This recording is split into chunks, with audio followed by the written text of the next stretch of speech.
We did shoulders and triceps today. And today was a little bit lighter workout. Not my normal workout, but you know, I've been on the road, and it's been a hellacious trip. We got in late the other night, lost all my luggage, so I've had the same clothes on for 2 days, and you know, I shot all day with gasp, and you know, so it's been a long trip. So you know, main thing is you still get your session in. I'm 3 weeks out. I still feel like I can make improvement. I think I'm probably in about as good a shape as I was at the Arnold last year. I'm exactly where I want to be at 3 weeks out. I've got the next 3 weeks to tweak it and take it to the next level. You know, if I can bring in the detail in my back that I have in my legs, I don't feel anybody can touch me. You know, and I've got 3 weeks to do that, and I'm already in shape, so I don't have to kill myself. And I feel certain I'll be the best package and best condition I've ever been in. And on stage in Columbus. You know, shoulders were my weakest body part way back when I was young. I had these great legs and calves, and I was very, you know, I don't have my clavicles aren't that wide, you know, genetically, so I really had to bust my ass to bring my delts up. Military presses, you know, just the basics, man. Before I got hurt back in August, I could military press 405 for a few reps.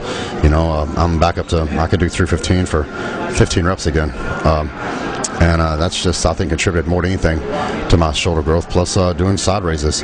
You know, I think doing them strict and not slinging and jerking, keeping my arms straight, isolates them more, and I think that when I started doing that a few years back, I think that was very beneficial.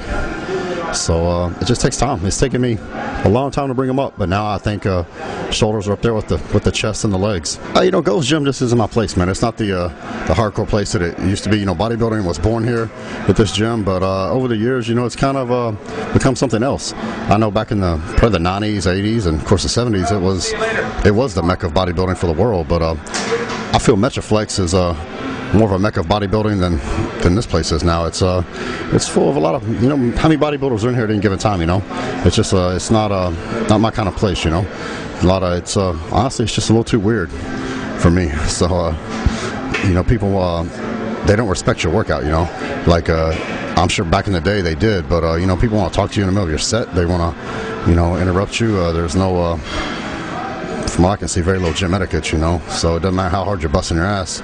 Somebody come over and take your weights or try to take the machine while you're in between sets, kind of thing. So not my place, you know. Metroflex, I can train as hardcore as I want. They blast the music and nobody ever bothers me, you know. So it's just my style. I'm as good as I've ever been as far as leanness and conditioning, but I want to take it to the next level. If I can just get my back down to where my legs are, then I don't think anybody can beat me. I am eating more carbs, a lot more carbs. Yeah, I mean, you know, like today I've had 600 grams of carbs today. As far as my training goes, I do it myself. You know, the only person I would ever let help me was Brian Dobson. You know, he actually was training me on legs here, getting ready for the Olympia this last year, and every now and then I still enlist his guidance and his advice. But other than that, I do it on my own. You know, Brian is there's only been a couple guys in my lifetime I've ever let train me, Brian being one of them, and you know, I have a lot of respect for Brian. No one is a better motivator than Brian Dobson. The Metroflex, you know, he'll get the most out of you every single time, and he'll take you to push you past your limits, you know, and you'll achieve things that you didn't think you could achieve. So you know, that I haven't had anybody train me in years, and last year when I trained for the Olympia, you know, I feel my body's coming to the point where I can really blast my legs again, and so I enlisted Brian to, you know, train me on legs, and we did some crazy shit, man. You know, it was the first time in years I had to lay down, you know, during a workout. So it was fun though, you know. I do a lot of, you know, just I still do push downs. I don't do skull crushers anymore. I don't do close grip bench presses, you know, because I still get some pain in it when I do things like that. I can incline and bench press, you know, heavy again, but there's certain things that bother. I do a lot of cable work. I still do, you know, kickbacks, you know, very controlled and slow. My push downs, I do a lot of rope push downs like I did today, you know, very controlled, hold everything, squeeze everything, and they responded very well to that. You know, it's just a different style of training than I've done, and I think the change was good. Everything happens for a reason. You know, when I first got hurt, I was totally upset. I was 6 weeks from Olympia, you know, in incredible shape, and I felt I was going to make a big impact at the Olympia, and I couldn't understand why it happened, but you know, the good Lord everything happens for a reason. Sometimes only the good Lord above knows why they happen, and you know, but maybe this will be a good thing for me. It came back very quick. You know, had the same injury in the other arm a few years back, and it took. I came back from that injury too, and you know, I won 2 pro shows. I won the Europa and the Charlotte back to back, but it was about 10 months after the injury. So I had surgery August 15th. It's middle of February, and I'm 3 weeks from the Arnold, so it came back very quickly. You know, I volume train him a lot, and my form is much better. Because of the injury, I haven't been able to go that heavy on them, you know, but I think just giving them a rest after the injury, then plus a different style of training, they responded very well. I think they're actually bigger than before I got hurt. So, go figure.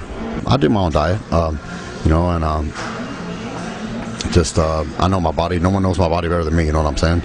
So, just take care of it myself. I eat a lot of carbs now. I went back to the way I used to do it, you know. I talked to George Farr, and, you know, the pro, and, you know, he gave me some suggestions and helped me a little bit. And I just went back to doing basically what I used to do. I kind of tried the low-carb thing for a while, and it just didn't really work out the way I wanted to, you know.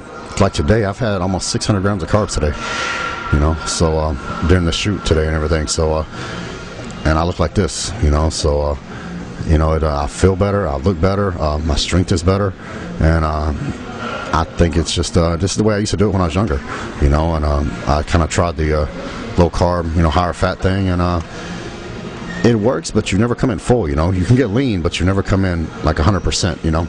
You never come in really full and dry, you know. You'll be a little flat, and you can still be dry, but you never come in, you know, the combination of both.